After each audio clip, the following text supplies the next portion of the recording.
Alright, now this is equal to 5 degrees plus 42 out of 60 degrees. In other words, 42 minutes is 42/60ths of a degree. That's because there are 60 minutes in 1 degree. And we have 30 seconds. Now there are 60 seconds, or 60 minutes in 1 degree and 60 seconds in 1 minute, so that means there are 60 times 60, or 3,600 seconds in 1 degree.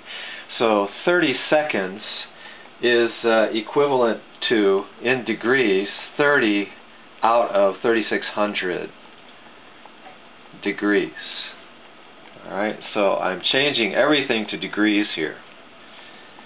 And now you just plug these into your calculator, calculate the decimal equivalents, and add them all together.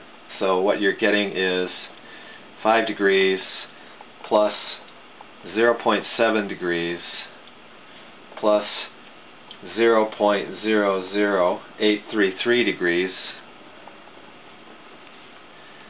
and you add them up and you get about 5.71 degrees. So the idea is to change everything to degree measure and then add them up. Now, of course, we'd like to be able to go the other way sometimes. For example, in navigation,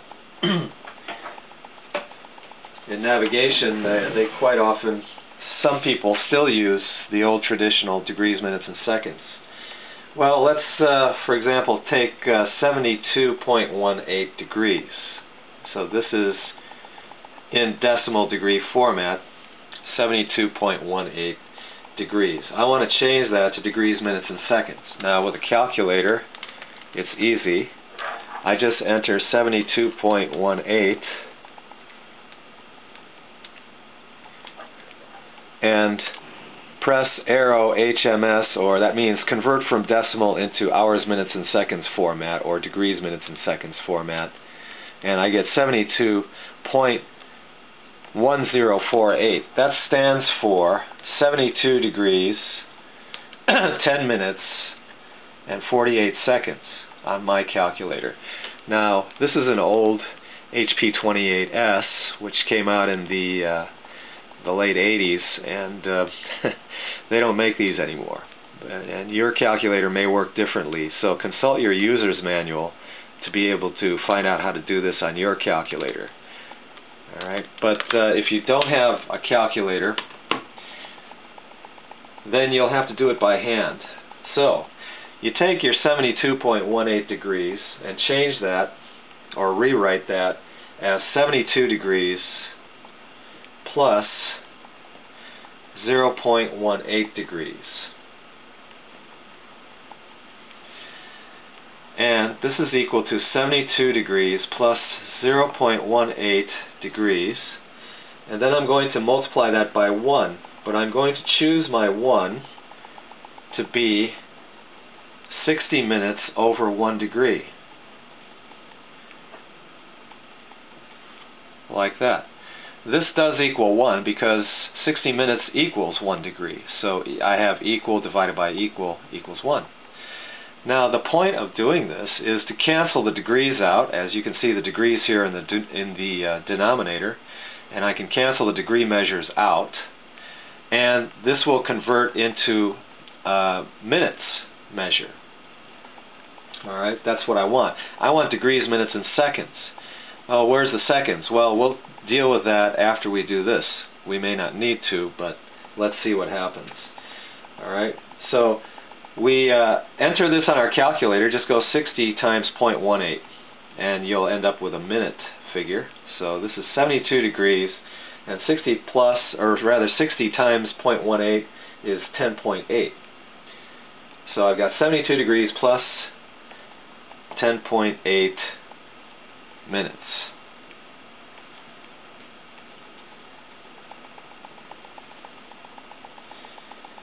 And this is equal to, well, there's a problem here. I've got 0.8 minutes. I want to change that to seconds. Alright, so I'm going to rewrite this as 72 degrees plus 10 minutes and then plus 0.8 minutes. Now I want to convert that to seconds, so I multiply by 1 again. That would be 60 seconds over 1 minute. That equals 1, because 60 seconds equals 1 minute. The point of doing this is to cancel out the minutes, as you can see here. Cancel those out and you'll get something in seconds, which is what I want. Alright, so this is 72 degrees plus 10 minutes, and then you do this on your calculator. 0.8 times 60, that's 48. So you have 48, and now it's seconds. Well, there you go. You're basically done. This is equal to 72 degrees, 10 minutes, 48 seconds, which is the same result that my calculator gave me up above instantly. So I recommend that you learn to do this on a calculator.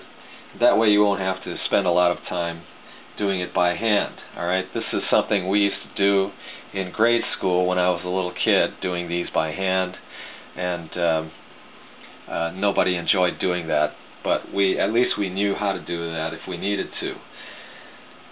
Alright, then we move on to complementary and supplementary angles. Alright, complementary is spelled C-O-M-P-L-E-M-E-N-T-A-R-Y. There's another English word, complementary, which sounds alike, so don't confuse the two, you ESL people. Alright, the I instead of the E means something different. So complementary is with the E here, not with the I. Those are different words in English, although they sound alike. So two acute angles, that is angles between 0 and 90, are complementary if they add up to 90 degrees. So if x degrees plus y degrees equals 90 degrees, then x and y are complementary angles. Alright. We also have supplementary angles.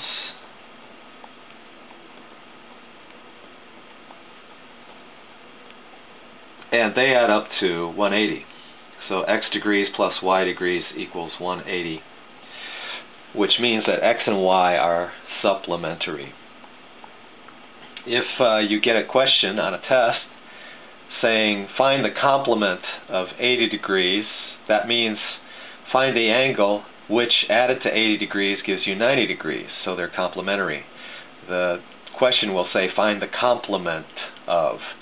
So of course that would be 10 degrees. Alright, that would be what you would put down on your test. Or it would say find the supplement of 170 degrees.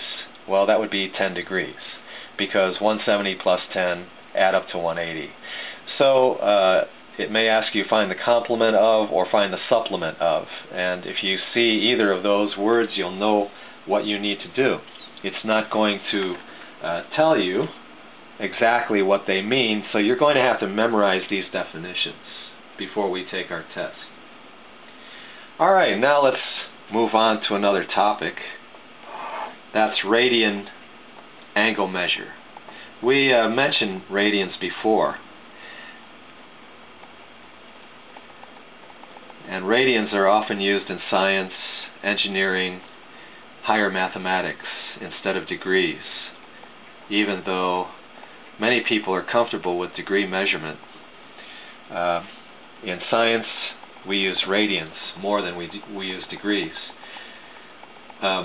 And in mathematics, especially in calculus, we use radians all the time. So, what is a radian? Well, let's look back at the unit circle.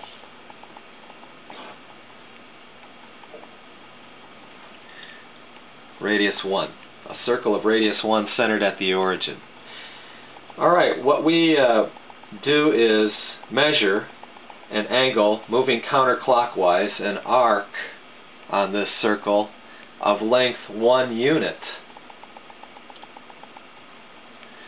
So this is 1 unit in arc length. Alright. Let's call that point T there. Now the angle that's been measured is called 1 radian. So this angle theta equals 1 radian. Alright. Now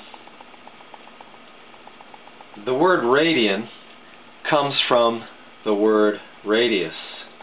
So measuring 1 radius, of course the radius of the unit circle is 1, along the circumference of the circle gives you an angle whose measure is called 1 radian. Now if you change this to degree measurement, this is 1 unit here. If you go all the way around, that's pi radians, and pi is about 3.14, so you're almost going 1/3 of the way around. Anyway,